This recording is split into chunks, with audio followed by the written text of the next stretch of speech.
The Dershow. I don't think anybody has any doubt that both prosecutors set out to find crimes or fraud against Donald Trump. Here's the rub.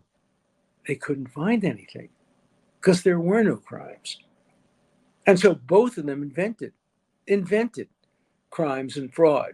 Letitia James invented the notion that you can defraud a bank by overstating, understating value of real estate when the bank does its own independent judgment, and they didn't lose any money, and they went back and made more loans and would be happy to lend him anything he wanted.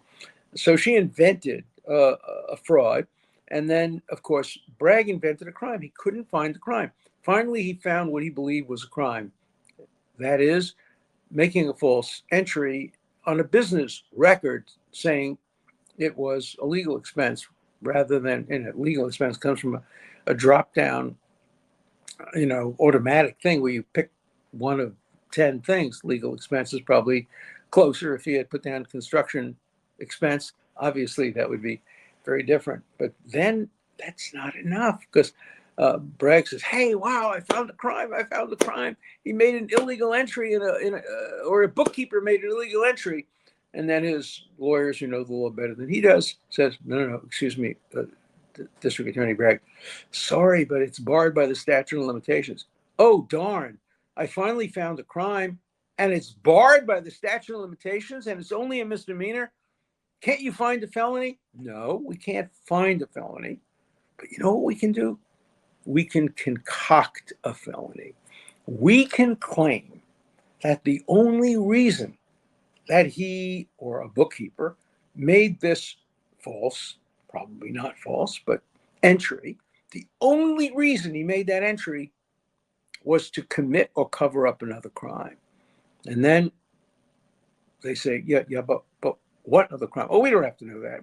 We'll figure that out. Just another crime. Just say another crime. We'll have a trial. By the end, we'll tell the jury in our closing argument what the other crime or crimes are. And that's what happened here.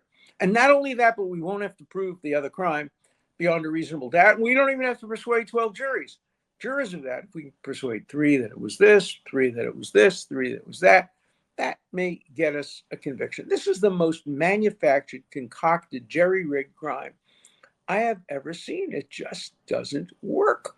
First of all, the underlying crimes are not real. You can't defraud the voters of New York by denying them information about a non-disclosure agreement involving possible sex with a porn star. This just wouldn't affect voters in New York. First of all, New York voters voted overwhelmingly against Trump without knowing this, so it wouldn't have affected the election, obviously, in any way in New York. What about federally? Well, you have no business looking at federal crimes. This is a state case, not a federal case. Well, what about the tax? Well, think about the tax. I didn't even know whether he's filed the tax returns yet. Corporations file tax returns years later. But at the time that he made, or somebody made those entries, tax returns weren't due for a long time.